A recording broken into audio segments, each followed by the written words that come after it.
Oke, kawan-kawan semuanya, Assalamualaikum warahmatullahi wabarakatuh. Seperti biasa, gue balik lagi di channel YouTube ini ya. Oke, untuk kesempatan kali ini gue ingin masih melanjutkan pembahasan terkait dengan dugaan ijazah aspal dari Mukidi ya.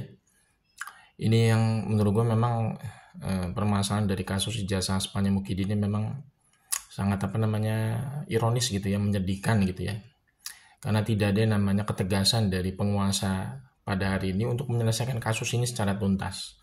Ya lagi-lagi memang karena yang saat ini menjadi penguasa itu adalah produk dari cawe-cawe Mukidi kemarin ketika pemilu 2024. Ya memang ya kondisinya jadi seperti ini gitu ya. Yang harusnya Mukidi ini bisa dibawa ke Hotel Prodeo ya karena banyak sekali fakta-fakta yang menjelaskan dengan sangat detail bahwa ijazahnya dia itu aspal. Tapi karena yang bersangkutan ini dilindungi oleh presiden saat ini atau penguasa hari ini, itu yang membuat Mukidi masih bebas dari jeratan hukum ya. Ini tentu sangat menyedihkan bagi negara kita yang katanya negara hukum ya.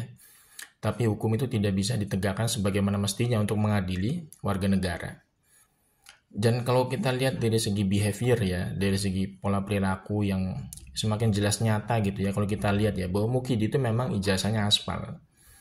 Itu adalah dia ya harus merogoh kocek terlalu banyak untuk melindungi kasus ijazah aspalnya itu dari proses hukum. Dia sampai harus menyewa pengacara ya dengan bayaran yang sangat mahal tentunya gitu ya. Kemudian dia harus mengerahkan buzzer-buzzer di media sosial ya. Kemudian juga dia harus dia sampai buat atau membuat reuni abal-abal kemarin di UGM gitu ya. Sampai menghadirkan atau mendatangkan seorang calo terminal bis di Tirtonadi yang namanya Wakidi gitu ya. Kemudian dia juga mencomot alumni ITB ya, ngaku-ngaku jadi teman sangkatannya dia di UGM gitu ya.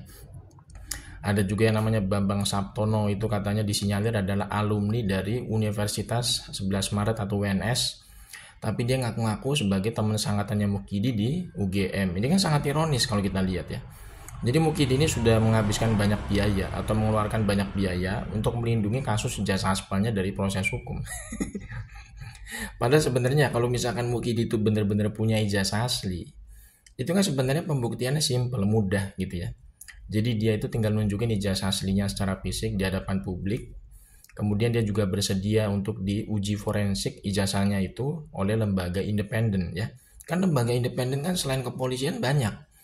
Ada BRIN gitu ya, ada Puspom TNI ya. Kemudian juga bisa melibatkan dari laboratorium forensik bikinan dari universitas yang lain di Indonesia, dari UI, dari ITB, dari kampus-kampus swasta seperti Trisakti, Pancasila dan lain-lain kan bisa dilibatkan ya sebagai lembaga independen ya untuk menguji ijazahnya Mukidi ini secara forensik gitu kan. Jadi tidak hanya berpatokan pada pihak Baris Krim Polri gitu ya, yang sebenarnya kan masyarakat juga nggak banyak yang percaya gitu ya dengan hasil lab uji forensik yang dilakukan oleh kepolisian gitu ya. Karena memang pihak kepolisian ini kan ya sudah bisa jadi rahasia umum ya bahwa Mukidi kan masih dan tanda kutip menyetir ya aparat penegak hukum saat ini, dalam hal ini ya kepolisian gitu ya. Karena Kapolrinya saat ini kan masih dijabat oleh orang titipannya Mukidi. Itu kan jadi rahasia umum. Ya kalau misalkan kita berkaca kepada hasil lab uji forensik Baris Krim Polri ya nggak mungkin bisa percaya 100% bahwa Mukidi itu ijazahnya identik dengan yang asli. Makanya ini sebenarnya kan pembuktiannya simpel sederhana ya. Cuman yang jadi permasalahan adalah Mukidi kan memang diduga itu tidak punya ijazah asli. Makanya dia perlu ya menghabiskan banyak biaya atau mengeluarkan banyak biaya untuk apa? Melindungi ijazah aspalnya itu dari jeratan hukum gitu. Kan lucu juga gitu ya. Sampai mengeluarkan banyak biaya untuk nyewa pengacara gitu ya. Kemudian menyewa orang-orang bayaran supaya muncul ya di acara reuni bikinan dia, ngaku-ngaku sebagai teman sangkatannya dia di Fakultas Kehutanan UGM. Kemudian juga banyak ya sampai mengerahkan para penjilat-penjilat komisaris seperti Sylvester, Ade Armando gitu ya. Hanya untuk apa? Hanya untuk meyakinkan publik kalau ijazahnya dia asli. Padahal yang kita butuhkan itu adalah ijazah asli secara konkret ya yang ditampilkan di hadapan kita gitu kan ya. Jadi bagaimana mungkin masyarakat itu bisa percaya kalau Mukidi itu punya ijazah asli? Sedangkan ijazah aslinya dia aja kita nggak pernah lihat wujud fisiknya gitu kan. Ini kan sebenarnya udah apa namanya ya sangat menggelikan gitu ya kalau kita lihat dari apa namanya dari apa namanya kelakuannya Mukidi ini sebagai personal individu gitu ya. Yang harusnya sebenarnya mudah diselesaikan gitu kan.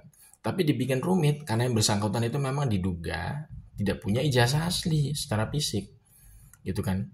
Kalau misalkan kita dituduh sama orang lain ijazahnya aspal, lah kalau kita punya ijazah asli beneran kan tinggal kita tunjukin aja, nih ijazah asli gua, gitu kan ya. Kalau misalkan lu nggak percaya ini ijazah asli gua, silakan diuji forensik oleh lembaga independen.